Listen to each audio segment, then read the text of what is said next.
Olá, bem-vindos a mais um estudo em nosso canal Descobrindo a Espiritualidade. Estamos estudando o Livro dos Espíritos, nesse estudo de número 34. Estamos no capítulo 6, intitulado Da Vida Espírita, em que Kardec faz diversas perguntas à espiritualidade sobre o mundo espiritual propriamente dito, a nossa destinação após a morte, como os espíritos se aglomeram no além por conta da força de atração, por conta dos seus interesses, por conta das suas conquistas pessoais, e como a lei de afinidade define essa reunião. Já passamos por vários pontos que tratam da vida no mundo espiritual, inclusive na vida em outros planetas. E hoje vamos continuar estudando esse capítulo 6º, onde Kardec vai explorar outras questões referentes ao mundo espírita, a vida no mundo espiritual. Questão número 237, do item referente às percepções, sensações e sofrimentos dos espíritos. Uma vez de volta ao mundo dos espíritos, conserva a alma as percepções que tinha quando encarnada? Resposta: sim, além de outras de que não dispunha, porque o corpo, qual véu sobre elas lançado, as obscurecia. A inteligência é um atributo do espírito, que, no entanto, se manifesta mais livremente quando este não tem entraves a vencer. Por essa resposta, a gente pode extrair algumas conceituações do Espiritismo em relação ao esquecimento do passado, em relação a como nossa memória fica como que coberta por um véu enquanto estamos encarnados. Já falamos disso aqui, inclusive temos um vídeo exclusivamente sobre esse tema, né? Esquecimento do passado, onde a gente percebe que sem o esquecimento, nós não conseguiríamos enfrentar desafetos do passado, familiares e a nós mesmos, porque estaríamos com culpa em relação ao que fizemos. Mas essa resposta demonstra também que as propriedades do espírito permanecem intactas e quando nós voltamos ao mundo espiritual, nós voltamos também a ter essas percepções. Em relação às sensações, nós vamos ver aí que há muitas obras que descrevem as sensações dos espíritos. Inclusive, nós já estudamos aqui que as sensações morais são piores que os sofrimentos físicos, quando o espírito tem culpa, tem remorso e, principalmente, quando ele realizou atitudes impensadas, voltadas para o mal e é forçado a enfrentá-las no além. As sensações, portanto, estão descritas em obras como Memórias de um Suicida e tantas outras que apontam o que os espíritos sentem quando chegam no além, a depender da sua condição evolutiva e, principalmente, a depender do que escolheram fazer enquanto encarnados. O fato é que, uma vez levantado esse véu das percepções, nós voltamos a ter todas as percepções do espírito que naturalmente possuímos pela dádiva dada por Deus ao dividir conosco a sua essência. Então, os espíritos, nós todos, encarnados ou desencarnados, temos potências que vão sendo desenvolvidas à medida que evoluímos. Quando estamos no mundo espiritual, o espírito se manifesta, portanto, mais livremente do que quando preso à matéria, quando mergulhado nesse corpo denso. Questão número 238. São ilimitados os conhecimentos e as percepções dos espíritos? Numa palavra, eles sabem tudo? Resposta: quanto mais se aproximam da perfeição, tanto mais sabem. Se são espíritos superiores, sabem muito. Os espíritos inferiores são mais ou menos ignorantes acerca de tudo. Essa pergunta e, consequentemente, essa resposta são muito importantes, porque Kardec baseou toda a doutrina nesse conceito de que os espíritos não sabem tudo. São seres que viveram na Terra como nós estamos vivendo agora e que retornaram ao plano espiritual com a mesma bagagem que traziam quando encarnados, com a diferença que eles passam a ter mais recordações sobre o passado quando estão no plano espiritual. Porém, não sabem tudo. Quanto mais evoluídos, mais sabem. Porém, Kardec entrou em contato com muitos espíritos inferiores, com muitos espíritos da mesma estirpe moral que nós, e por isso muitos deram respostas que ele desconsiderou, porque percebeu que se tratava de opiniões dos espíritos e não de verdades eternas. As informações, no entanto, passadas por espíritos superiores, Kardec atestou que, de fato, pertenciam à verdade universal, pela elevação do espírito e pela identidade dessa informação extraída por diversos médiuns em diversos locais do mundo, o que dava maior segurança às informações que Kardec compilou. Então, todas as informações que a doutrina tem como base foram extraídas de espíritos superiores ou confirmadas pela multiplicidade de informações dos espíritos que ainda não atingiram a perfeição relativa, mas que estão num processo evolutivo que lhes permitem informar a nós características do mundo espiritual. O fato é que o nível evolutivo vai ditar a quantidade de informações que o espírito possui e a quantidade de verdades que ele pode nos ofertar. Pergunta 239. Conhecem os espíritos o princípio das coisas? Resposta: depende da elevação e da pureza que hajam atingido. Basicamente é a mesma resposta dada à questão anterior. Depende do nível evolutivo do espírito para saber a verdade das coisas, o princípio de tudo. Acerca disso, os de ordem inferior não sabem mais do que os homens. Por isso eu disse que Kardec entrou em contato com diversos espíritos que sabiam tanto quanto ele sobre as verdades eternas, ou tinham informações que não traziam qualquer novidade. A revolução que o Espiritismo traz é em relação às informações dadas por espíritos de luz, espíritos superiores. Essas informações que revolucionaram e revolucionam até hoje, quando a ciência comprova que as informações passadas há muitos anos são verdadeiramente reais, são verdades que os espíritos superiores nos passaram. Então isso traz mais força para a doutrina, mas certamente ela foi muito mais baseada nas informações dadas por espíritos superiores do que por espíritos inferiores. O que não se descarta da sua participação, como sabiamente fez Kardec. Ele não excluiu as informações dadas por espíritos inferiores, ele simplesmente fez constar que as informações passadas por diversos espíritos superiores provavelmente se tratavam de verdades, mas apenas após a confirmação por espíritos superiores é que Kardec compilou nas obras que nós estamos estudando. Pergunta número 240. A duração, os espíritos a compreendem como nós? Os espíritos compreendem a duração do tempo como nós? Resposta: não. E daí vem que nem sempre nos compreendeis quando se trata de determinar datas ou épocas.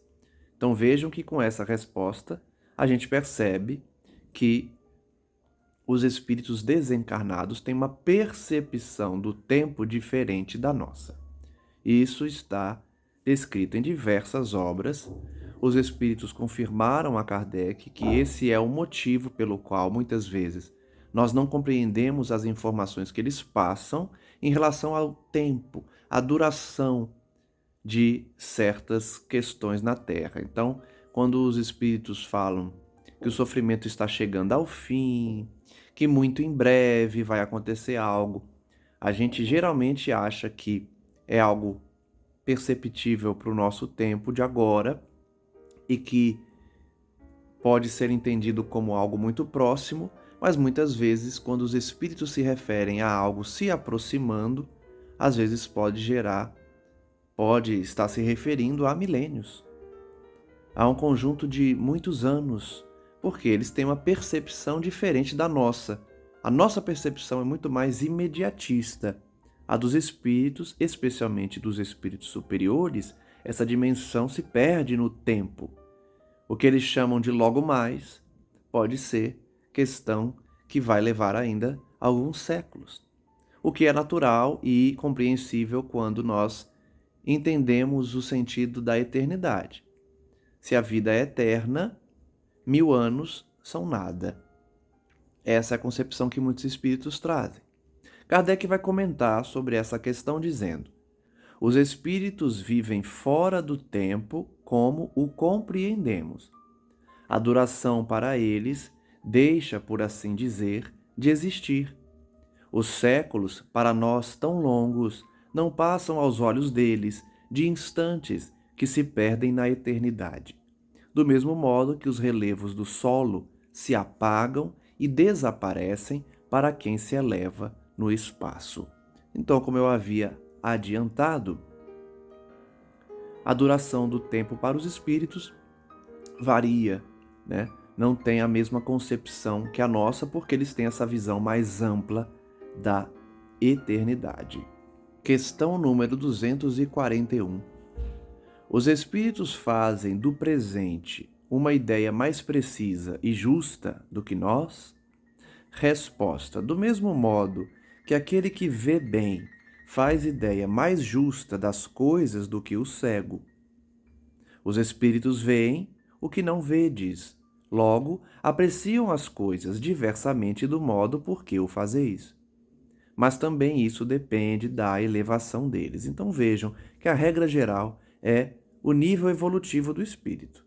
Quanto maior o nível evolutivo, maior a percepção das coisas, maior a compreensão do tempo, mais precisa e justa a ideia do presente. Essa é a regra geral.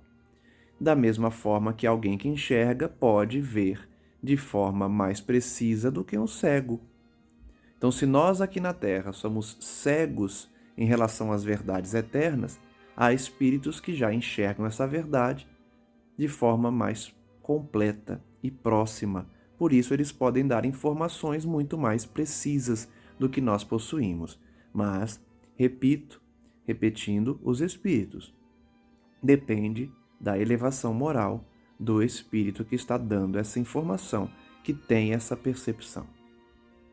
Pergunta número 242. Como é que os espíritos têm conhecimento do passado? E esse conhecimento lhes é ilimitado? Resposta: o passado, quando com ele nos ocupamos, é presente. Verifica-se então precisamente o que se passa contigo quando recordas qualquer coisa que te impressionou no curso do teu exílio. Simplesmente, como já nenhum véu material nos tolda a inteligência, lembramo-nos mesmo daquilo que se te apagou da memória. Mas nem tudo os espíritos sabem, a começar pela sua própria criação.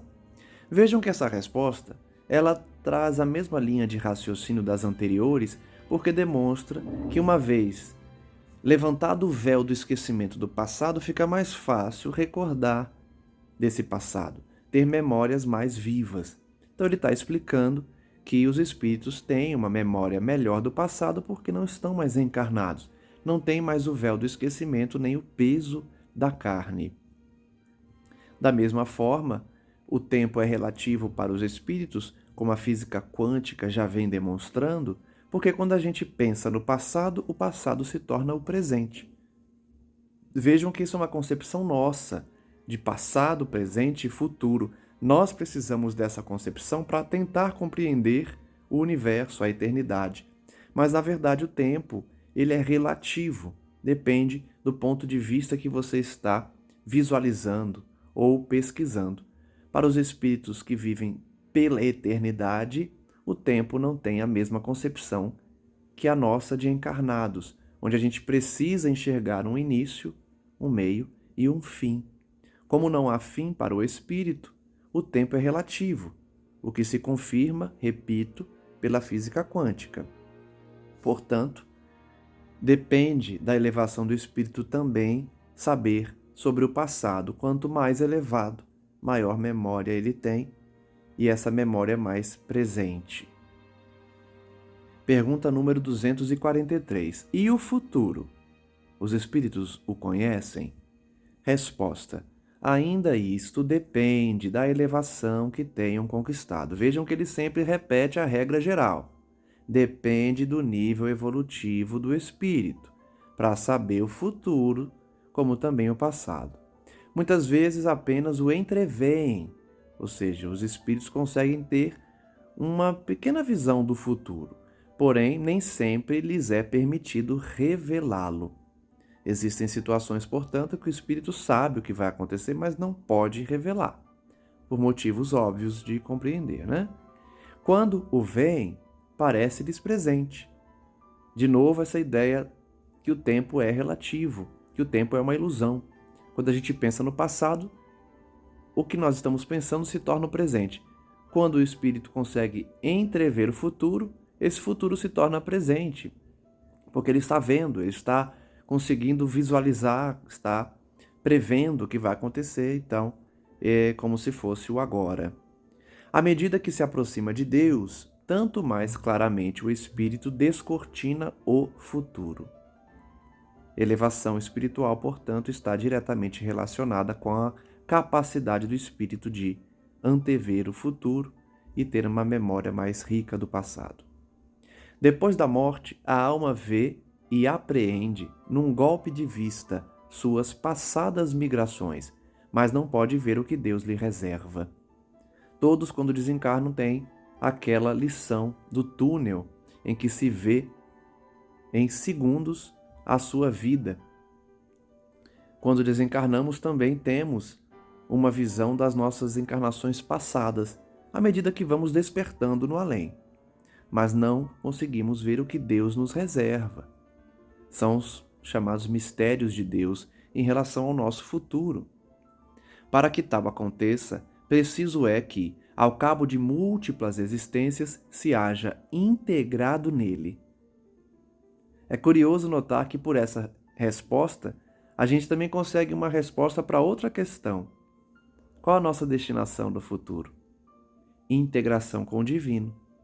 Porque se eles estão dizendo que quanto mais elevado, mais você se liga a Deus, e que quanto mais integrado a Ele, mais você consegue enxergar o que Ele reserva, é porque a nossa destinação final é a integração com o divino. Não como os panteístas pregam, que é uma integração em que a gente perde a nossa individualidade. Não, a gente continuará com a nossa individualidade, com as nossas conquistas, com as nossas vivências, com as nossas virtudes, com o nosso eu, porém integrados no divino, como Jesus pregava e dizia: eu e o Pai somos uno, somos um só, interligados nessa integração entre Filho e Pai, entre criatura e Criador. Então, o final dessa resposta aponta que a nossa destinação é a integração com o divino. Item A. Os espíritos que alcançaram a perfeição absoluta têm conhecimento completo do futuro?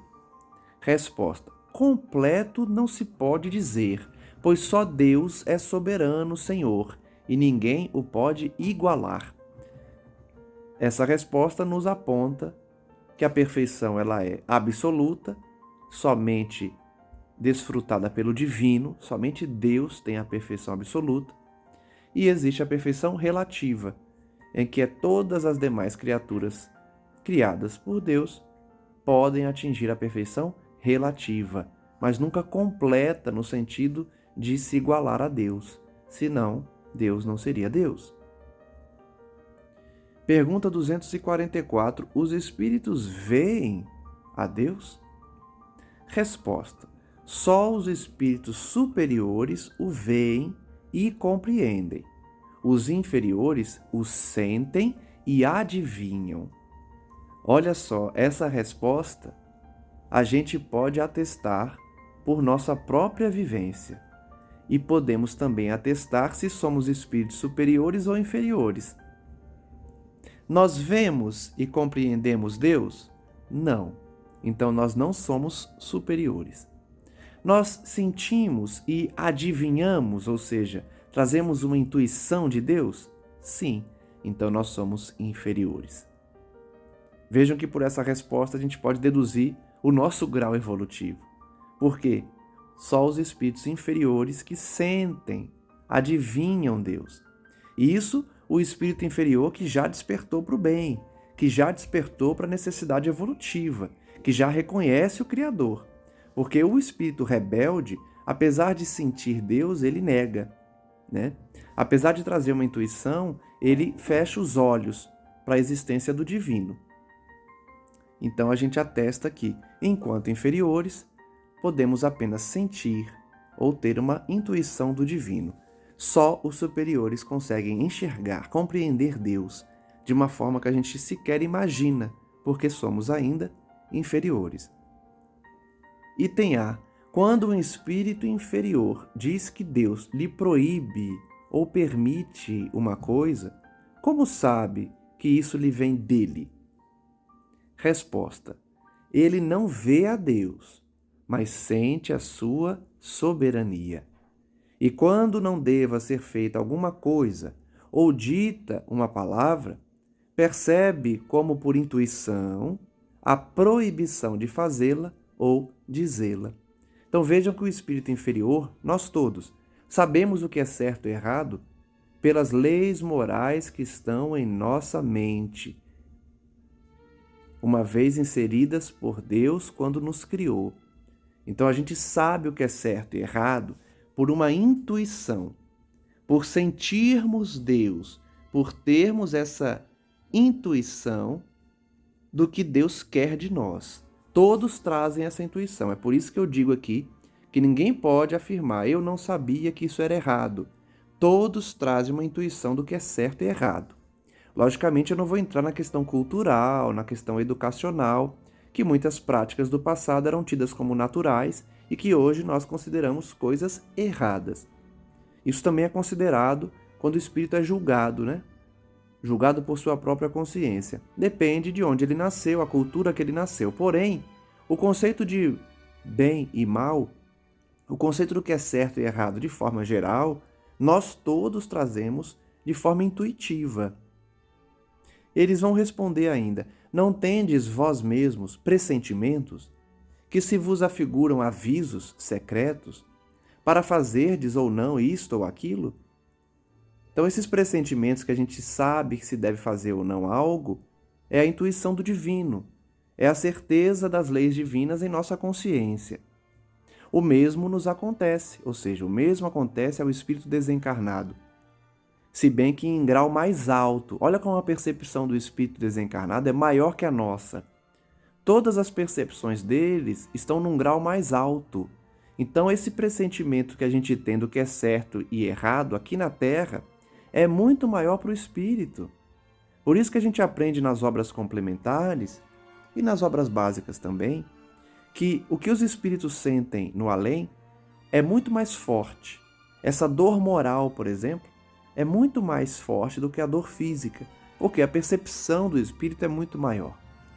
Da mesma forma, essa percepção do divino também é maior, pois compreendes que, sendo mais sutil do que as vossas a essência dos espíritos, podem esses receber melhor as advertências divinas. Vejam como encarnar não é fácil. Para o encarnado é mais difícil receber a advertência divina. A gente recebe, a gente ouve, mas muitas vezes fechamos os ouvidos, fechamos os olhos para não enxergar a advertência divina. Mas, para o espírito desencarnado, essa advertência é mais presente. Ele consegue perceber com maior facilidade a percepção do divino quando está desencarnado. É por isso também que os espíritos vão nos ensinar que somente encarnados é que a gente consegue, muitas vezes, evoluir de uma maneira mais completa, de uma maneira mais assídua, né? Mais presente. Porque na Terra nós temos esse véu que dificulta escutarmos as advertências divinas, mas todos as recebemos. Item B. Deus transmite diretamente a ordem ao Espírito ou por intermédio de outros espíritos? Resposta. Ela não lhe vem direta de Deus. E isso é óbvio. Se a gente estudou que o espírito inferior só tem uma percepção de Deus, logicamente, ele não vai receber a mensagem direta de Deus, né? Isso é lógico. Se a gente tem um pressentimento, se a gente tem uma sensação da presença divina e não uma certeza como os espíritos superiores têm, logicamente Deus não vai se comunicar diretamente. Para se comunicar com Deus, é-lhe necessário ser digno. Olha só. Dignidade no sentido de pureza. Para se comunicar com Deus, só sendo espírito puro. Só alcançando a pureza relativa, né? A perfeição relativa. Deus lhe transmite suas ordens por intermédio de espíritos superiores em perfeição e instrução.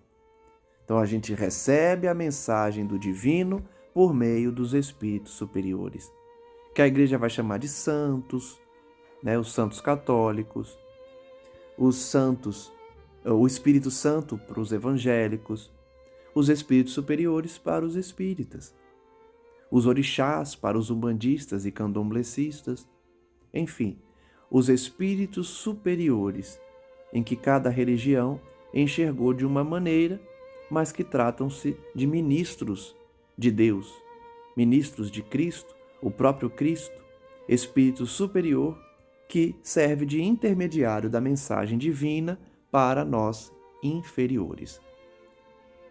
Pergunta número 245. Os espíritos têm circunscrita a visão como seres corpóreos? Será que a visão dos espíritos é limitada como a nossa, de encarnados? Resposta: não. Ela reside neles. Olha que conceito interessante sobre a visão dos espíritos. A visão dos espíritos desencarnados reside neles. É por isso que nós temos descrições de alguns espíritos em que a visão é 360 graus, ou seja, toda a essência do espírito enxerga. Ele consegue ver 360 graus, porque todo o espírito dele é visão. A percepção, a sensação dele é em todo o seu espírito e não num órgão específico como nos encarnados. Pergunta 246. Precisam da luz para ver? Resposta: veem por si mesmos, como eles já responderam, sem precisarem de luz exterior. Enxergam no escuro, na completa escuridão. Porque não precisa do órgão físico nem da luz para refratar a imagem, né? Para os espíritos não há trevas, salvo as em que podem achar-se por expiação. Por isso não se enganem quando eles dizem não há trevas para os espíritos. Então não tem sofrimento? Então não tem escuridão? Então não tem umbral? Então não tem o inferno, como ensinam outras religiões? Tem. Tem escuridão expiatória. Tem a escuridão que a mente do espírito culpado lhe transmite. Tem a completa escuridão e o completo sofrimento dos espíritos endividados, dos espíritos culpados, dos espíritos que fizeram o mal e precisam enfrentar a consequência das suas atitudes no além. Então muitos trazem a descrição da completa escuridão, do frio, do calor, das dores. Dor física, espírito não possui. O espírito que está em equilíbrio. Mas o espírito sofredor, porque errou, porque fez o mal, porque se desequilibrou, ele tem as sensações do corpo físico e por isso sente dores. Mas são percepções, são sensações que por conta da sua vinculação com a carne, com o mundo material, ele sente como se estivesse ainda encarnado. Então a escuridão, especificamente o que a questão traz é somente aquela oriunda da expiação do espírito sofredor. Pergunta 247. Para verem o que se passa em dois pontos diferentes, precisam transportar-se a esses pontos? Podem, por exemplo, ver simultaneamente nos dois hemisférios do globo? Essa pergunta é interessante porque, com a física quântica hoje, a gente percebe que o mundo quântico traz propriedades de presença em dois lugares ao mesmo tempo. Por isso que eu digo que o mundo quântico é o mundo espiritual. Kardec está perguntando se os espíritos conseguem ver em dois lugares ao mesmo tempo ou estar presente em dois lugares ao mesmo tempo. Resposta: como o espírito se transporta com a rapidez do pensamento, pode-se dizer que vê em toda parte ao mesmo tempo. Seu pensamento é suscetível de irradiar, dirigindo-se a um tempo para muitos pontos diferentes, mas esta faculdade depende da sua pureza. De novo, a regra geral, depende da elevação espiritual. Quanto menos puro é o espírito, tanto mais limitada tem a visão. Só os espíritos superiores podem, com a vista, abranger um conjunto. Então, aqui uma lição importante, né? O transporte do espírito é na velocidade do pensamento, então é como se ele estivesse em mais de um lugar, porque a velocidade é incrível, né? Maior que a velocidade da luz, então é praticamente como se ele estivesse irradiando em mais de um lugar, porque de fato ele consegue irradiar o seu pensamento, dirigindo a vários pontos ao mesmo tempo. Mas isso para os espíritos puros, somente eles podem abranger essa vista do conjunto. Kardec então faz um comentário. No espírito, a faculdade de ver é uma propriedade inerente à sua natureza e que reside em todo o seu ser, como a luz reside em todas as partes de um corpo luminoso. É uma espécie de lucidez universal que se estende a tudo, que abrange simultaneamente o espaço, os tempos e as coisas. Lucidez para a qual não há trevas, nem obstáculos materiais. Compreende-se que deva ser assim. No homem, a visão se dá pelo funcionamento de um órgão que a luz impressiona. Daí se segue que, não havendo luz, o homem fica na obscuridade. No espírito, como a faculdade de ver constitui um atributo seu, abstração feita de qualquer agente exterior, a visão independe da luz. Então, uma explicação de Kardec para ficar mais fácil a compreensão de como essa visão do espírito está no seu todo, né? É como se ele enxergasse 360 graus, tudo ao seu redor, porque é um atributo do espírito. Quando encarnado, esse atributo fica limitado ao órgão do corpo físico, para que a gente possa enxergar, mas o espírito não tem essa limitação. Pergunta 248. O espírito vê as coisas tão distintamente como nós? Resposta: mais distintamente, pois que sua vista penetra onde a vossa não pode penetrar. Nada a obscurece. Então, além de enxergar no seu todo, o espírito enxerga melhor, né, de forma mais detalhada. Nas obras de André Luiz, nós temos vários trechos em que os mentores de André Luiz estimulam ele a ver por dentro dos corpos, a dar uma espécie de zoom, né? Consegue ver mais próximo, ver características, né, microscópicas dos corpos, da circulação sanguínea em várias situações das obras, inclusive no plano espiritual também. Com a concentração ele consegue ver o que ele não estava vendo há poucos instantes, mas com a instrução dos mentores, André Luiz passa então a enxergar características não só do espírito, mas também dos corpos físicos. Então a visão é de fato bem melhor do que a nossa. Pergunta 249. Percebe os sons? Resposta: sim, percebe mesmo sons imperceptíveis para os vossos sentidos obtusos. Então, percebam que todas as propriedades do corpo e da alma os espíritos possuem num grau maior, né? Enxergam, ouvem, sentem, percebem de maneira mais qualificada que os encarnados. Item A. No espírito, a faculdade de ouvir está em todo o seu ser como a de ver? Resposta: todas as percepções constituem atributos do espírito e fazem parte de seu ser. Então, não só a visão, mas todas as percepções. Se nós temos os 5 sentidos, os espíritos têm mais, né? Porque as percepções aumentam e são mais detalhadas, são mais potencializadas do que as nossas sensações e percepções. Todas elas, portanto, fazem parte do ser, do espírito, não estão restritas a um órgão específico, não tem uma limitação como nós temos no corpo. Quando o reveste um corpo material, elas só lhe chegam pelo conduto dos órgãos, como a gente já vem falando. Deixam, porém, de estar localizadas em se achando ele na condição de espírito livre. Pergunta 250. Constituindo elas atributos do próprio espírito, ser-lhe-á possível subtrair-se às percepções? Então, se é um atributo do espírito, ele mesmo pode calar essa percepção, deixar de ver ou deixar de ouvir, enfim. Resposta: o espírito unicamente vê e ouve o que quer. Olha o poder da vontade. Nós estamos estudando as obras de André Luiz sobre o poder mental. Então vejam que pela vontade o espírito vê e ouve o que quer.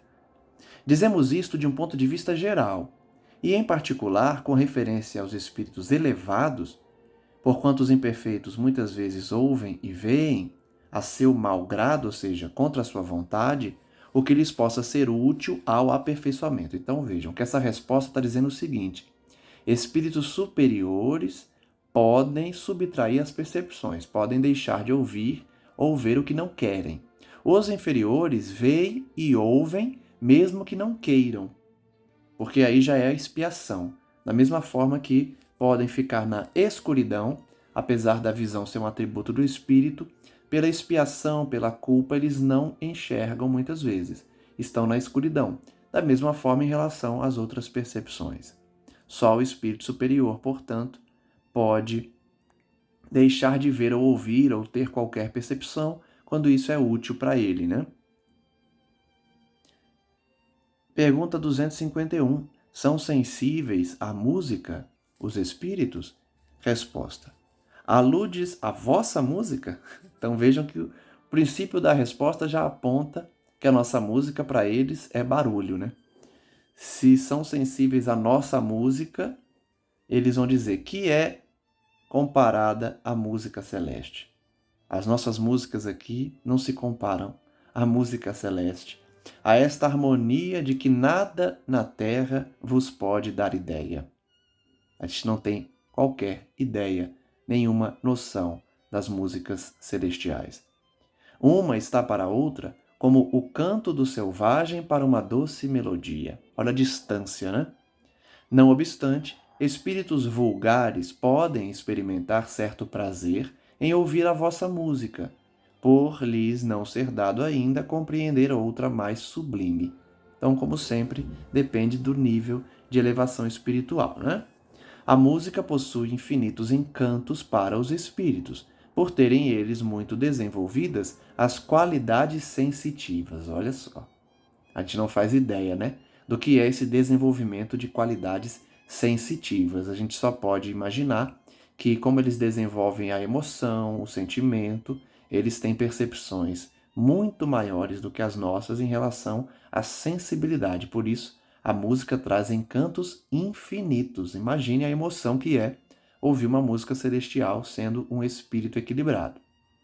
Refiro-me à música celeste, que é tudo o que de mais belo e delicado pode a imaginação espiritual conceber.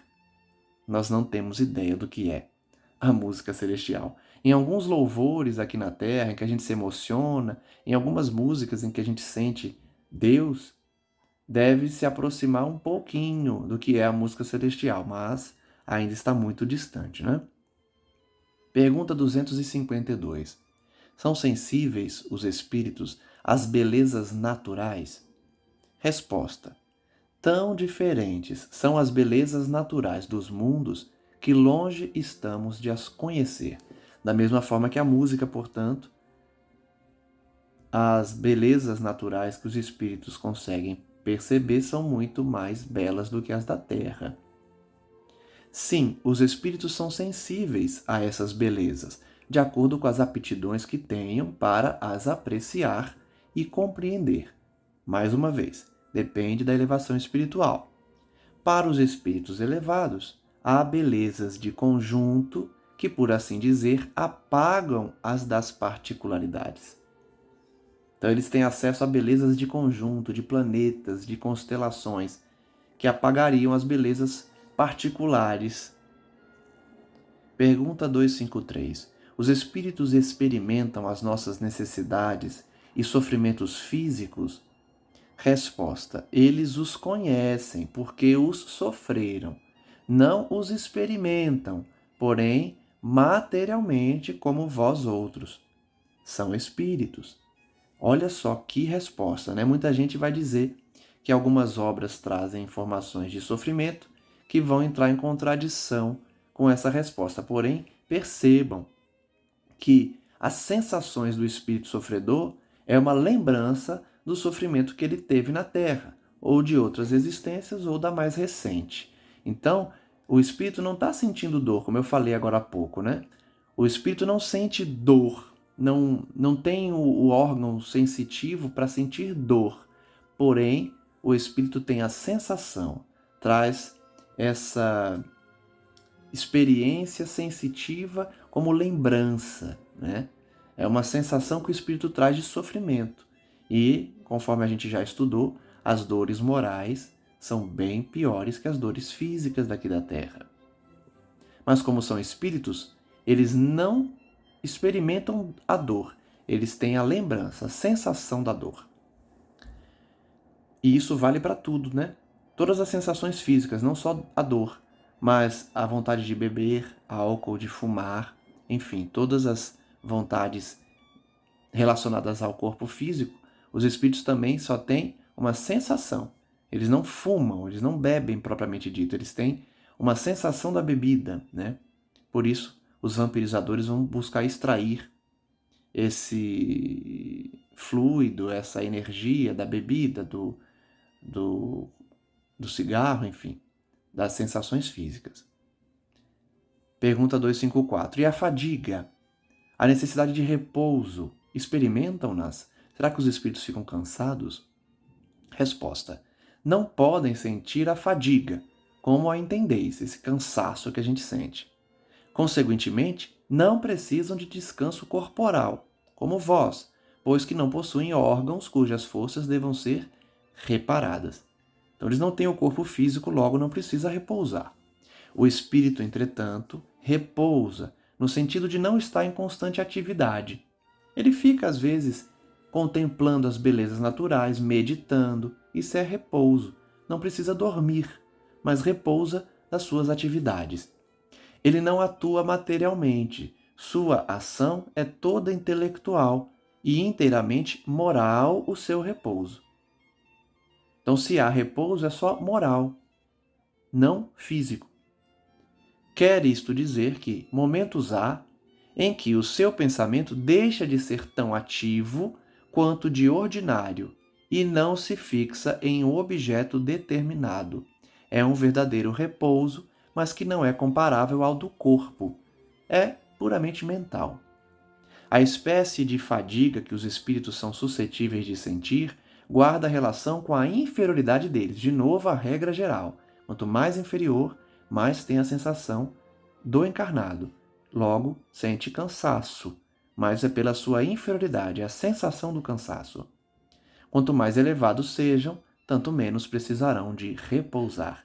É uma constante atividade, não há cansaço, há sempre essa energia, porque não há corpo físico. Então, quanto mais integrado com o divino, mais atividades faz. Pergunta 255. Quando o espírito diz que sofre, de que natureza é seu sofrimento? Agora ele vai começar a explicar como funcionam essas sensações de sofrimento no além.